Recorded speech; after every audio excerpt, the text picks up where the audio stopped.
Hello. Welcome to the Bore You to Sleep podcast. The podcast that will hopefully help you get to sleep.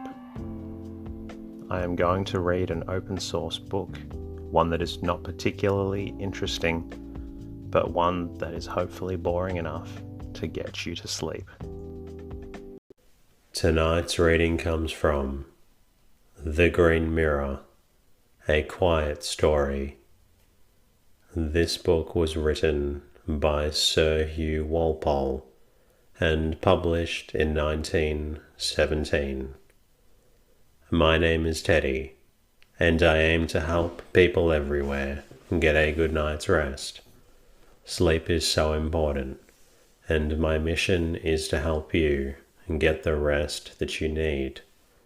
The podcast is designed to play in the background while you slowly fall asleep.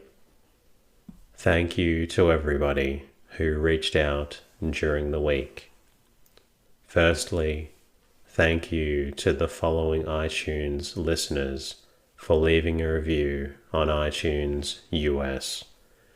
Linen Badenell, I'm glad you find the podcast is helping out when you're anxious.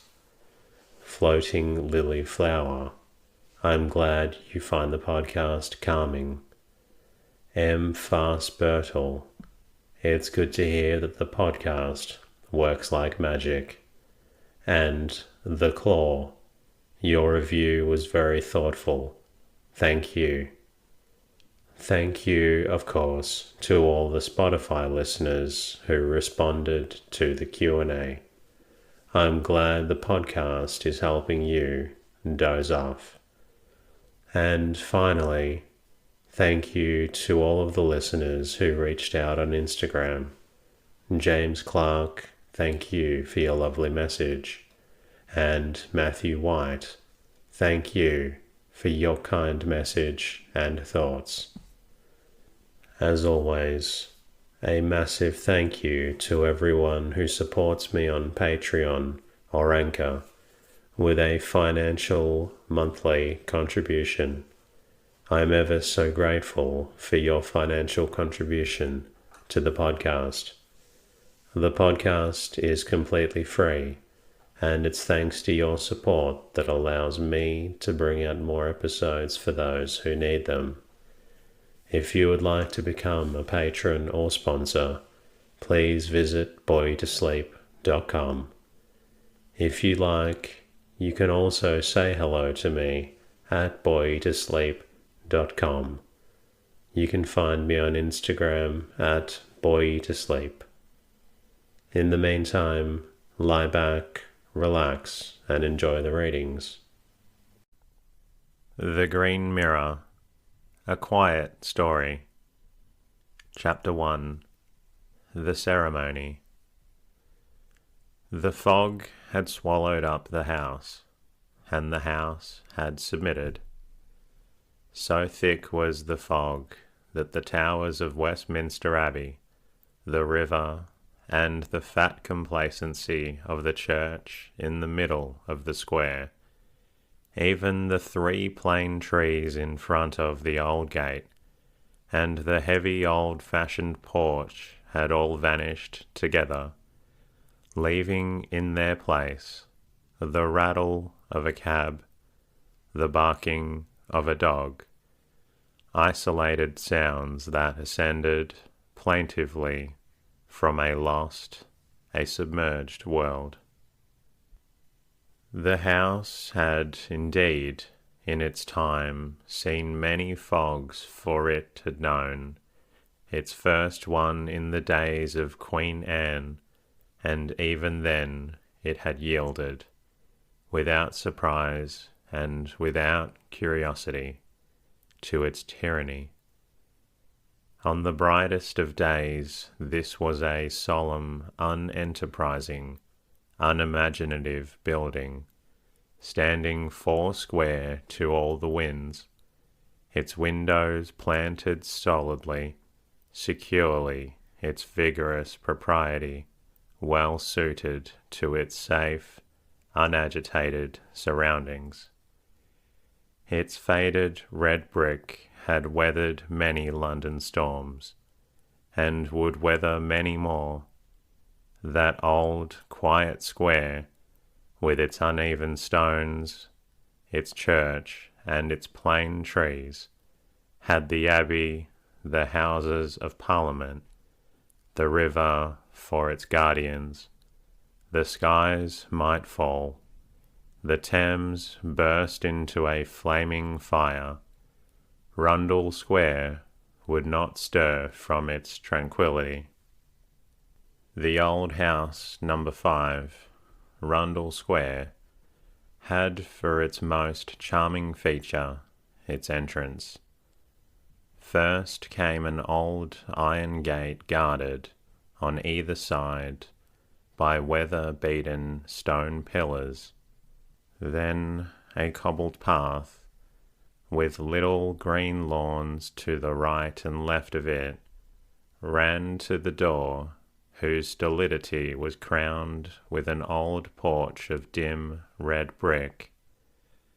This was unusual enough for London, but there the gate, the little garden, the porch had stood for some hundreds of years, and that progress that had already its throttling fingers about London's neck had as yet left Rundle Square to its staid property. Westminster abides like a little cathedral town at the heart of London. One is led to it through Whitehall, through Victoria Street, through Belgravia, over Westminster Bridge with preparatory caution. The thunder of London sinks as the traveller approaches, dying gradually as though the spirit of the town warned you, with his finger at his lip. To the roar of the traffic there succeeds the solemn striking of Big Ben, the chiming of the Abbey bells. So narrow and winding are many of the little streets that such traffic as penetrates through them proceeds slowly, cautiously, almost sleepily. There are old buildings and grass squares, many clergymen, schoolboys in black gowns and battered top hats, and at the corners one may see policemen motionless, solemn, stationed, one supposes, to threaten disturbance or agitation. There is, it seems, no impulse here to pile many more events upon the lap of the day than the poor thing can decently hold. Behind the windows of Westminster life is passing, surely, with easy tranquillity, the very doorbells are, many of them, old and uncomfortable, unsuited to any frantic ringing. There does not sound, through every hour, the whirring clang of workmen flinging, with eager haste, into the reluctant air, hideous and contemptuous buildings. Dust does not rise in blinding clouds from the tortured corpses of old and happy houses. Those who live here live long. Number 5, Rundle Square, then, had its destiny in pleasant places. Upon a fine summer evening, the old red brick with its windows staring complacently upon a comfortable world showed a fine colour. Its very chimneys were square and solid, its eaves and water pipes regular and mathematical. Whatever horrid catastrophe might convulse the rest of London, Number 5 would suffer no hurt. The god of propriety, the strongest of all the gods, had it beneath his care. Now behind the fog it waited, as it had waited so often before, with certain assurances for its release. Inside the house at about 4:30, upon this afternoon, November 8th in the year 1902, young Henry Trenchard was sitting alone. He was straining his eyes over a book that had interested him so deeply that he could not leave it in order to switch on the electric light. His long nose stuck into the book's very heart, and his eyelashes almost brushed the paper. The drawing room where he was had caught some of the fog and kept it, and Henry Trenchard's only light was the fading glow of a red, cavernous fire. Henry Trenchard, now 19 years of age, had known, in all those 19 years, no change in that old drawing room. As an ugly and tiresome baby, he had wailed before the sombre indifference of that old, stiff green wallpaper.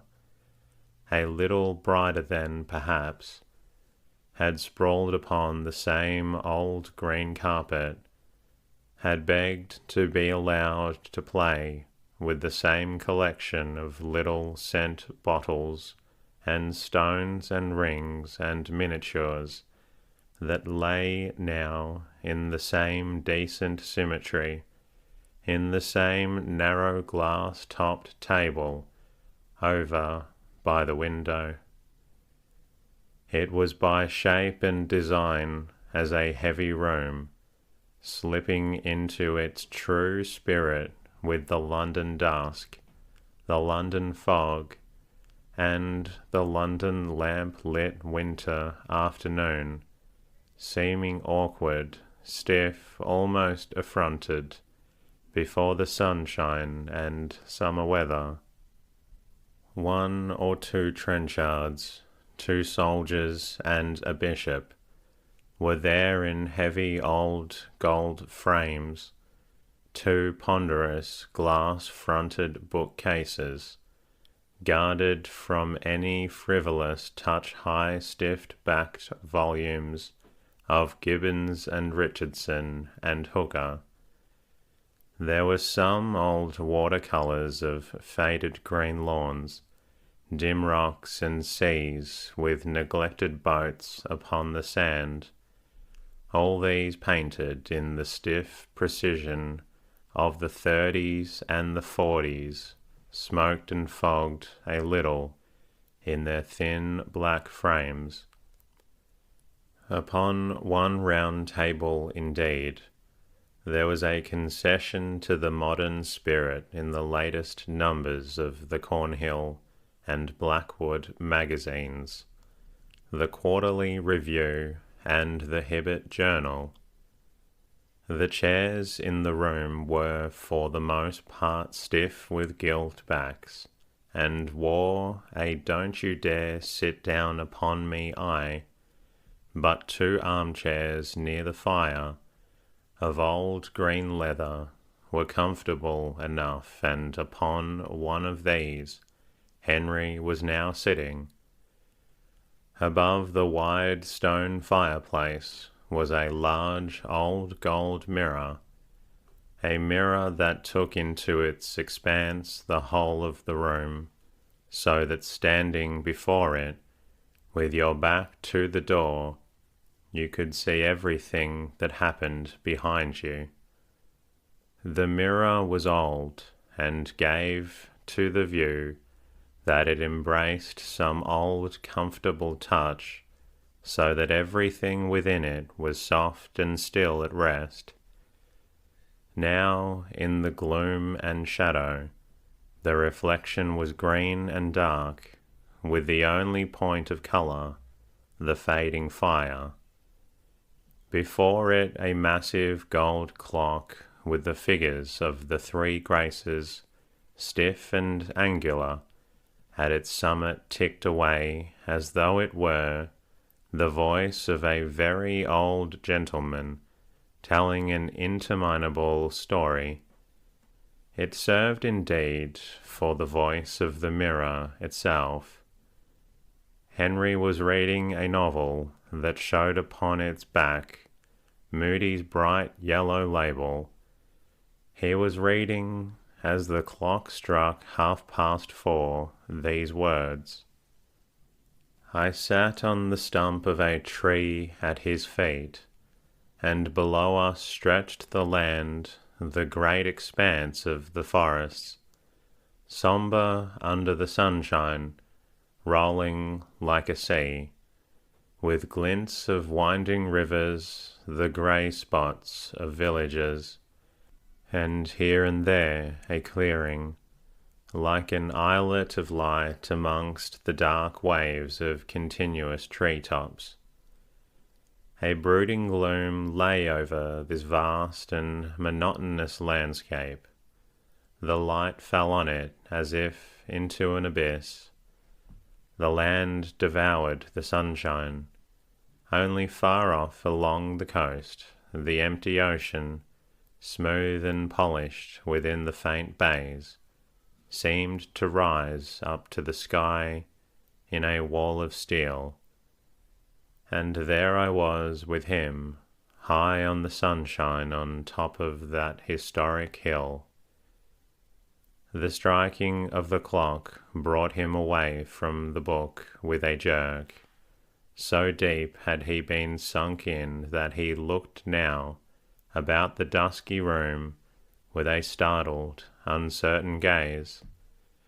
The familiar place settled once more about him, and, with a little sigh, he sank back into his chair. His thin, bony legs stuck out in front of him. One trouser leg was hitched up, and his sock, falling down over his boot, left bare part of his calf. His boots had not been laced tightly, and the tongues had slipped aside, showing his sock. He was a long, thin youth, his hair untidy, his black tie-up at the back of his collar. One white and rather ragged cuff had slipped down over his wrist. The other was invisible. His eyes were grey and weak. He had a long pointed nose, with 2 freckles on the very end of it. But his mouth was kindly, although too large and indeterminate. His cheeks were thin and showed high cheekbones. His chin was pronounced enough to be strong, but nevertheless helped him very little. He was tidy and ungainly, but not entirely unattractive. His growth was at the stage when nature has not made up its mind as to the next, the final move. That may, after all, be something very pleasant. His eyes now were dreamy and soft, because he was thinking of the book.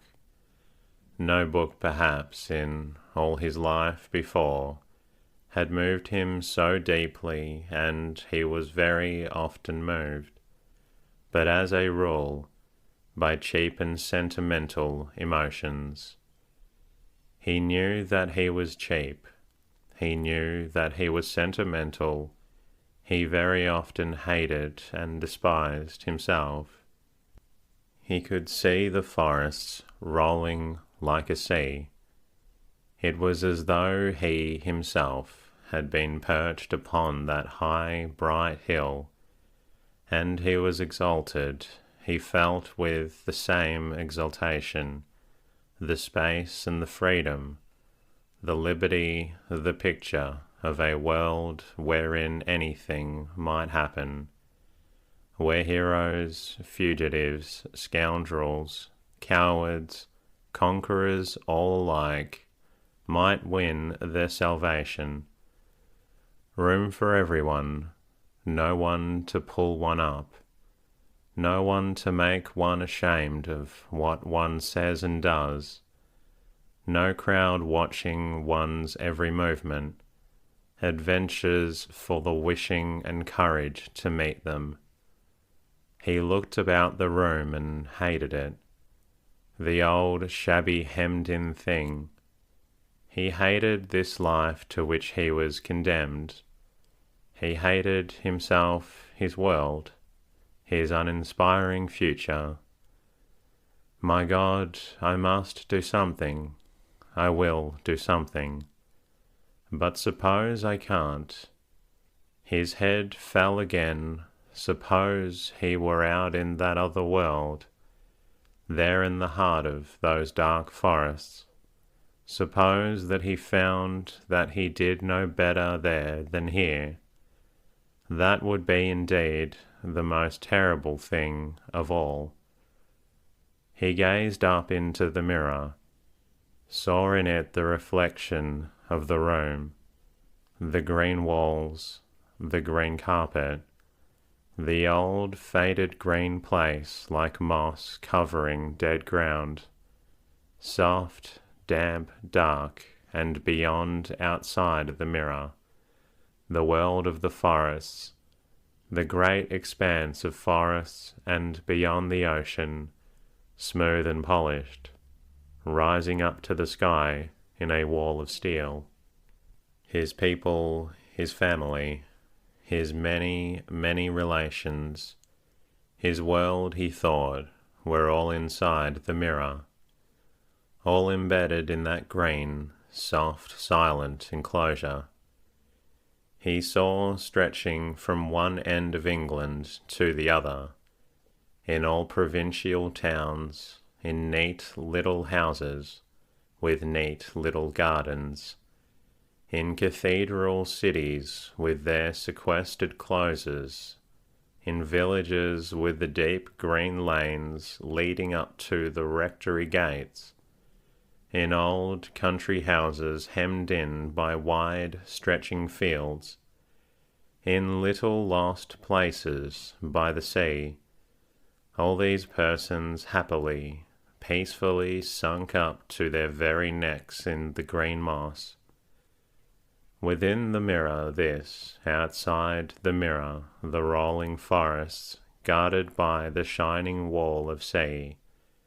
His own family passed before him, his grandfather, his great-aunt Sarah, his mother and his father, Aunt Aggie and Aunt Betty, Uncle Tim, Millicent, Catherine. He paused then. The book slipped away and fell onto the floor. Catherine, dear Catherine. He did not care what she was. And then, swept by a fresh wave of feeling springing up, stretching his arms, facing the room, he did not care what any of them were. He was the idiot, the discontented, ungrateful idiot. He loved them all. He wouldn't change one of them. He wouldn't be in any other family in all the world.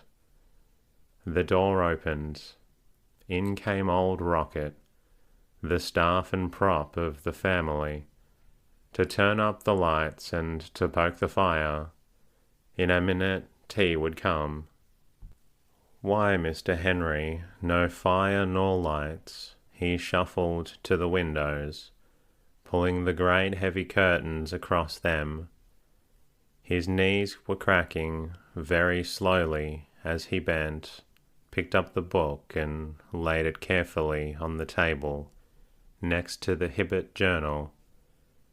I hope you've not been reading, Mr. Henry, in this bad light, he said. Later, between 9 and past, Henry was sitting with his father and his uncle, smoking and drinking after dinner. Tonight was an evening of ceremony, the family ceremony of the year. Therefore, although the meal had been an extremely festive one with many flowers. The perfect mountain of fruit in the huge silver bowl in the centre of the table, and the most sacred of all ports, produced on this occasion and Christmas Day. Nevertheless, only the family had been present. No distant relations, even certainly no friends. This was Grandfather Trenchard's birthday. The ladies vanished. There remained only Henry, his father, and Uncle Tim. Henry was sitting there, very self-conscious over his glass of port. He was always very self-conscious when Uncle Tim was present. Uncle Tim was a founder, and was large-limbed and absent-minded like Henry's father.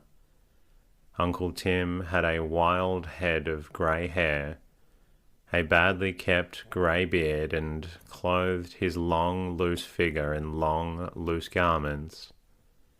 He was here today and gone tomorrow, preferred the country to the town, and had a little house down in Gloucestershire, where he led an untidy bachelor existence whose motive impulses were birds and flowers. Henry was very fond of Uncle Tim.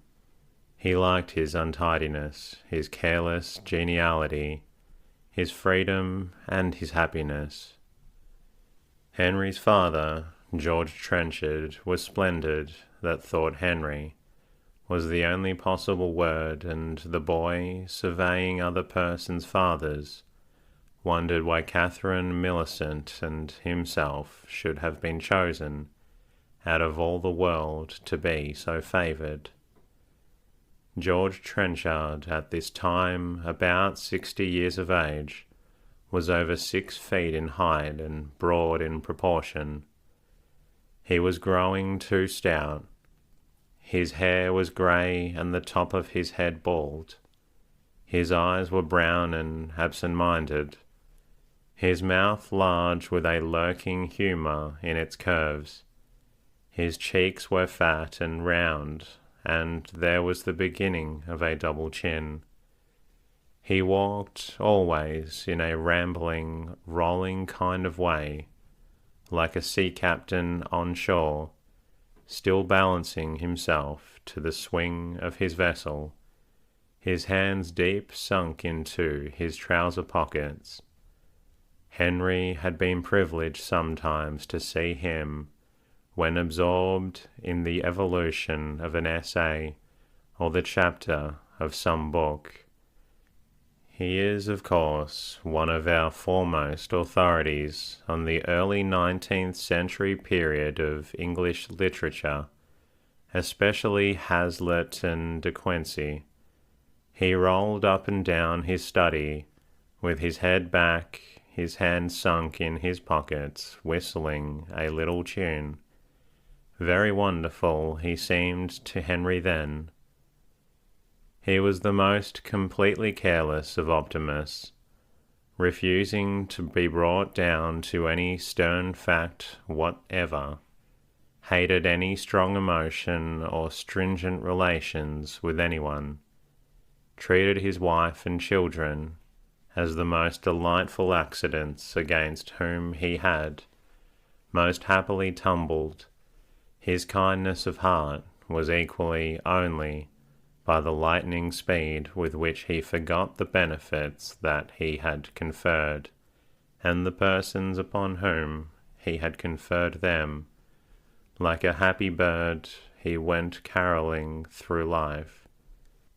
Alone of all living beings, his daughter Catherine had bound him to her with cords. For the rest, he loved and forgot them all. Now, on this family occasion of his father's birthday, his father was 87 today. He was absolutely happy. He was proud of his family when any definite occasion, such as this, compelled him to think of it. He considered that it had all been a very jolly, pleasant dinner, that there would certainly follow a very jolly, pleasant evening. He liked especially to have his brother, Timothy, with him. He loved them all, bless their hearts, he felt as he assured them, not a day more than 20. And that concludes tonight's readings. I hope you're feeling a little drowsy. I look forward to bringing you another episode very soon. In the meantime, good night.